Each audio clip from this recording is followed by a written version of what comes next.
Right now, in a 10 by 12 garden shed on somebody's back property, a rabbit most people have never heard of is quietly working. She's producing more meat per square foot than any cow, hog, or chicken flock in America. She was invented for exactly this. She was the #1 production rabbit in the country for almost 30 years. And then, sometime after the war, she disappeared from feed store shelves. Not because she stopped working, but because somebody decided you shouldn't be able to buy her anymore. Her name is the American Chinchilla. By the end of this video, you'll understand why she vanished and exactly how to bring her back. You'll know how to house 4 to 5 breeding rabbits inside a standard garden shed for under $2,000. You'll know how to cut your pellet bill by half using weeds you already pull out of your yard. You'll know the dough and buck math that puts nearly 300 pounds of clean meat in your freezer every year. You'll know how her droppings pay for the garden that feeds her. And you'll know exactly how to spot a real American chinchilla from the fakes at the swap meet. Let's be honest about where most of us are right now. Ground beef is running $6 or $7 a pound at the grocery store. The good stuff 10. A whole chicken that used to cost $8 now runs $14. And that's before we talk about the shrinkflation, the may contain traces of, and the pink slime nobody wants to think about. You already know the supply chain is a house of cards. You've watched empty shelves. You've watched prices climb every month while packages get smaller. Meanwhile, the solution the feed store points you toward is a $50 bag of pellets and a hybrid meat bird bred to keel over at 8 weeks. A monthly bill that never stops. That's not food independence. That's a subscription to somebody else's business model dressed up in overalls. Here's the thing I want you to understand. It is not your fault you don't know about this rabbit. It is not your fault the feed store steers you toward Cornish crosses and factory hybrids. The commercial meat industry quietly killed off 9 different heritage chicken breeds so it could sell you 1 commercial meat chicken. That industry is not in the business of teaching you how to feed yourself without them. They're in the business of making you a customer forever. Every breed that could live a decade, forage its own food, raise its own babies, and fill a freezer with no monthly bill, buried. Replaced by all-white commercial rabbits whose carcasses look uniform on an industrial line. The old logic didn't disappear. It just got buried. And today, we're digging it back up. Now for the story most people never hear. In 1913, a French engineer named M.J. Debowski showed off a strange new rabbit at a country fair outside Paris. Its coat sparkled like a wild South American chinchilla, the little mountain rodent whose pelt was extremely valuable. It took 100 chinchillas to make 1 European coat. Debowski's rabbit gave that same look on a bigger, more usable animal. Europe went crazy for it. 6 years later, an English exhibitor hauled a shipment to the 1919 New York State Fair. A man named Edward H. Stall, later called the father of the American rabbit industry, bought the entire stock right off the table. Stall crossed those French rabbits with New Zealand's, Flemish Giants and Beverins to build a bigger American version. Between November 1928 and November 1929, 1,728 of them were registered in a single year. That's a record still unbroken a century later. Stahl himself became the first man in history to earn $1 million selling rabbit breeding stock. Meet the American Chinchilla. Adult bucks weigh 9 to 11 pounds, does run 10 to 12. Her body is what breeders call commercial type, wide across the shoulders, deep through the loin, packed with muscle over the hindquarters. Blow into her fur, and something remarkable happens. Every single hair is banded with 4 distinct color zones. Slate blue at the skin, a pearly band, a darker band, and a fine dark tip. 4 bands. That's the fingerprint of a real American chinchilla. It's how you tell her apart from the standard chinchilla, the silver martin, or any mixed breed sold at a swap meet for the same price. Her fryers hit market weight, 5 to 6 pounds live, in 8 to 10 weeks. She dresses out at 55 to 60%, meaning about 3 pounds of clean, mild meat per fryer. That meat runs roughly 21% protein and 8% fat, leaner than chicken. Now, the answer to the question in the title. After World War II, 2 things collapsed the market for her. The American fur industry died almost overnight when synthetics replaced natural pelts. Commercial meat operations decided they wanted all white rabbits because white pelts looked uniform on an industrial line. New Zealand whites and Californians took over the entire market. The American Chinchilla, number one at every county fair in the country, quietly slipped off the feed store shelves. By the 1980s, the Livestock Conservancy had her listed as critically endangered. She's on their watch list today. So no, nobody's hiding her out of malice. They stopped selling her because she doesn't scale for industry, which is exactly what makes her perfect for a family. Now, the 10 by 12 shed build, 120 square feet, smaller than most parking spaces.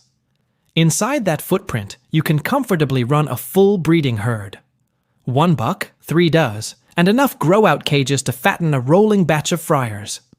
Here's how the geometry works. Each breeding rabbit needs a minimum cage of 30 by 36 inches. That's the industry floor. More is better. A doe with a nest box wants 30 by 48. Stack cages along one wall. Buck on the bottom, does above him, out of scent range. Grow-out cages go along the opposite wall. Leave an aisle down the middle wide enough to swing a feed scoop without knocking over your water bucket.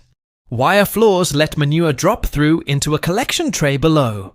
That tray, we'll get to in a minute, is basically a printing press for garden fertility. Give every rabbit a resting board. A piece of untreated hardwood in one corner so her feet aren't on wire 24 hours a day. That one board prevents sore hocks, the number one health issue in heavy meat breeds. Ventilation matters more than heat.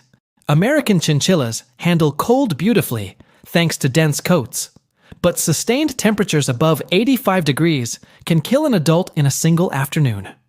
Cross ventilation, shade cloth over any south-facing window, a box fan for August. Predator-proof latches, buried perimeter mesh, and a roof that actually keeps rain out. Build cost runs under $1,200 if you're handy, under $2,000 if you buy new cages. But the real payoff isn't the shed. It's what happens when you stop buying pellets.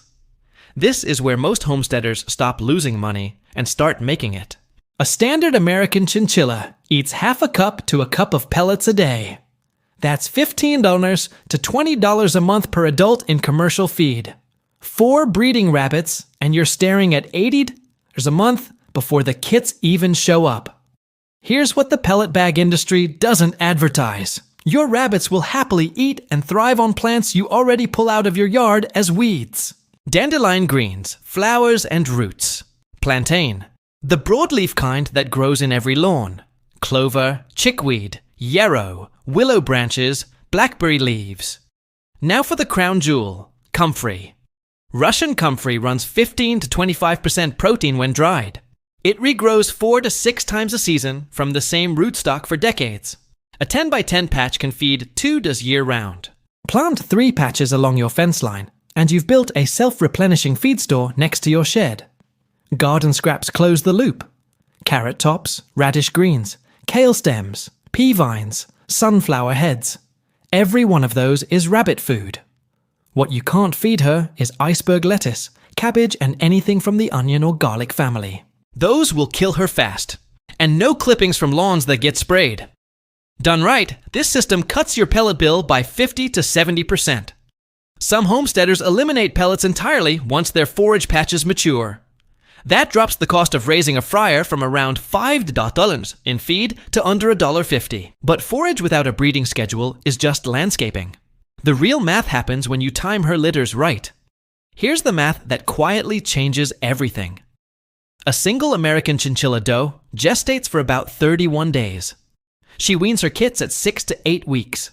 She can be safely rebred about 4 weeks after kindling.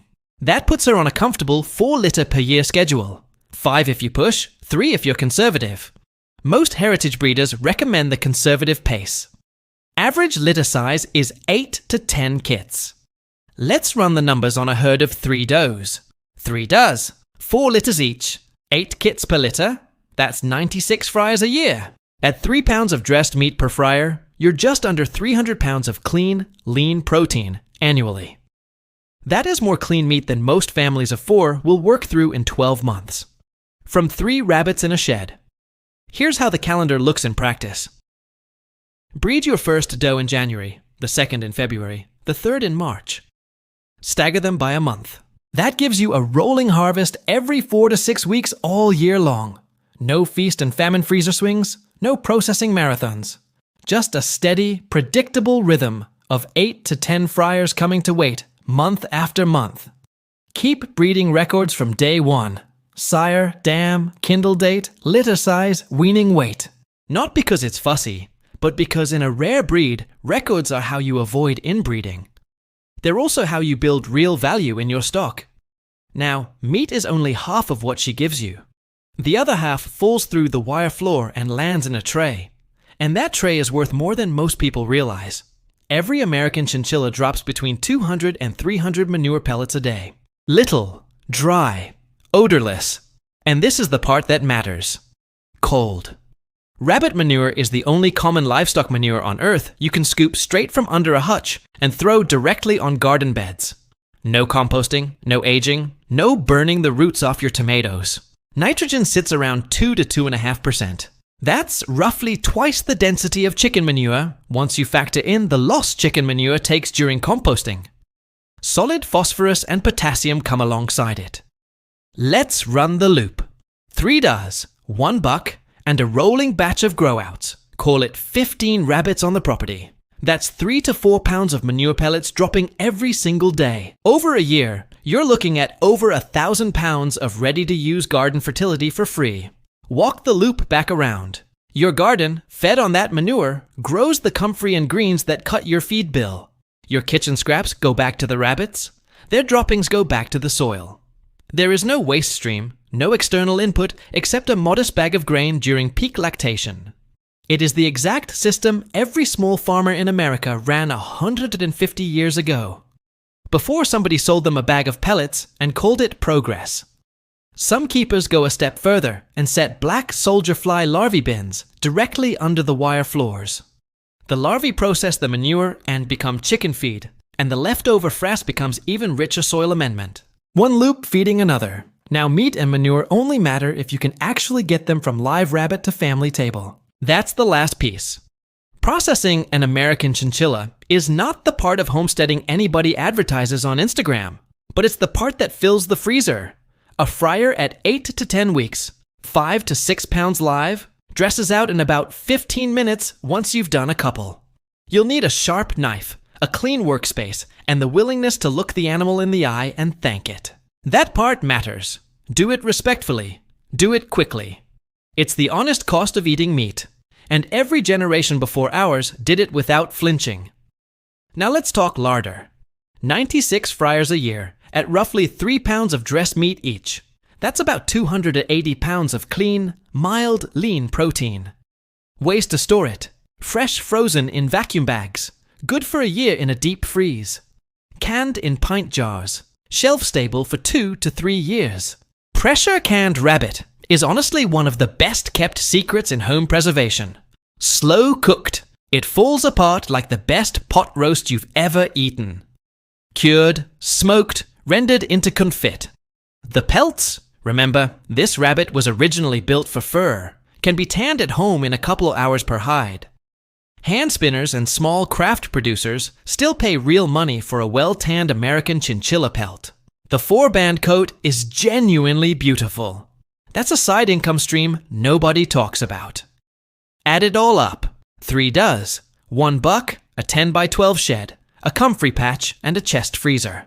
That's roughly 280 pounds of meat, a wall of home-canned jars, a stack of tanned pelts, and a self-fertilizing garden. All from a footprint smaller than most people's living rooms. Let me tell you the honest version. I didn't start as a believer. My first attempt at raising meat rabbits was a disaster. I bought 2 Flemish Giants because I figured bigger meant more meat. Wrong. Flemish Giants have big bones, terrible feed conversion, and they eat like they're being paid by the hour. I was spending $60 a month on pellets. My grow-outs were reaching butcher weight at 5 months instead of 2. I was ready to quit.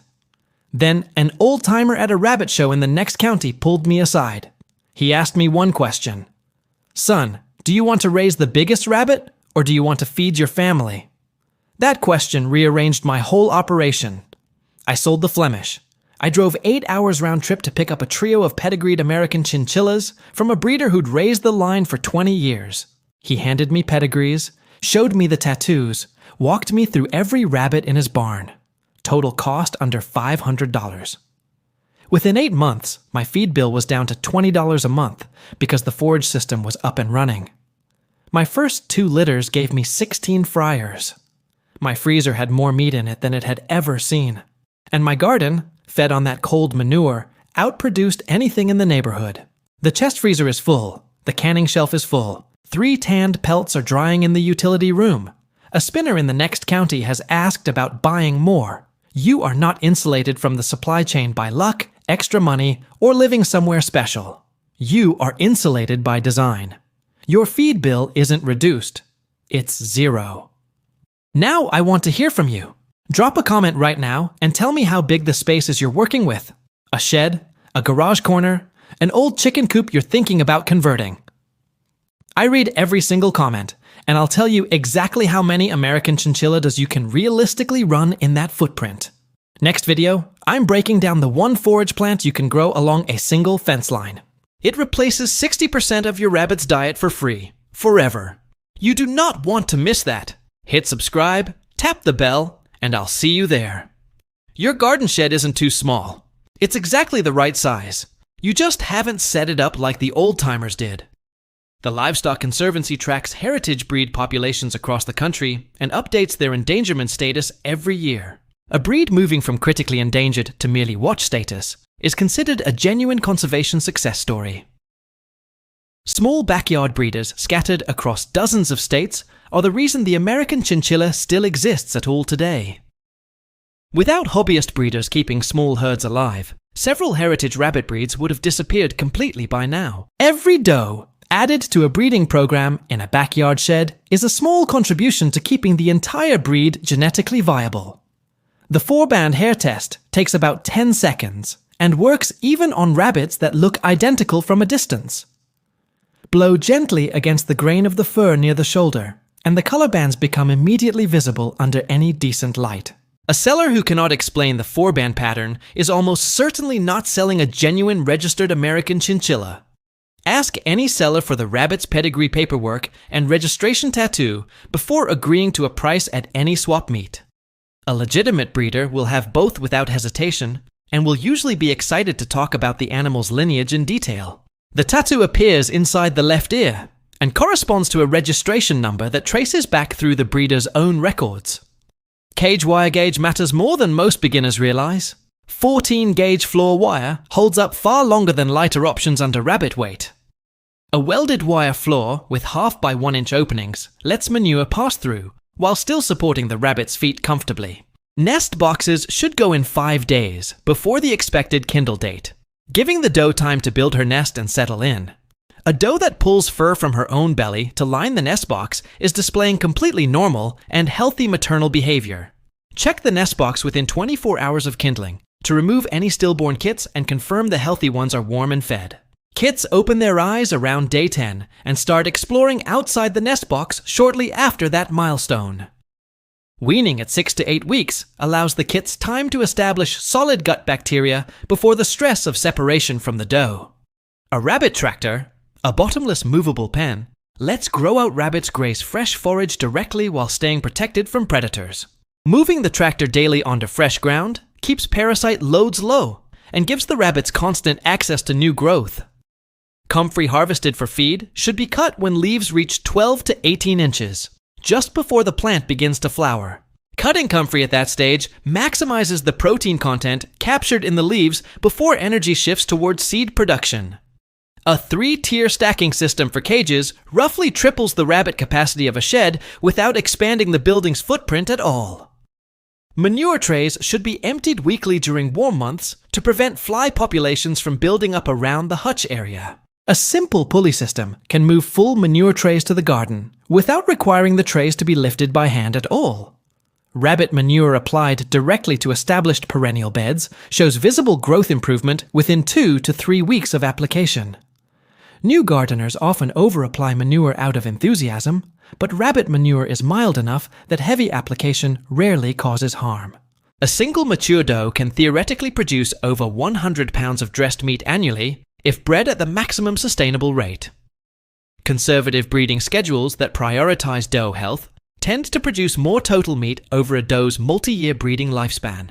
A well-managed doe can remain productive for 3 to 4 years before retirement, compared to commercial hybrids retired after 1. Retired breeding does still produce excellent meat and are typically processed rather than simply removed from the herd. Building a waiting list of local buyers interested in pastured rabbit meat often develops naturally, once neighbors taste the difference. Farmers market vendors selling pastured rabbit report consistent demand from health-conscious buyers seeking lean alternative proteins. A single processing session for 4 to 6 fryers typically takes under 2 hours once the basic technique is comfortable. Sharpening the processing knife before each session makes a measurable difference in both speed and cleanliness of the work.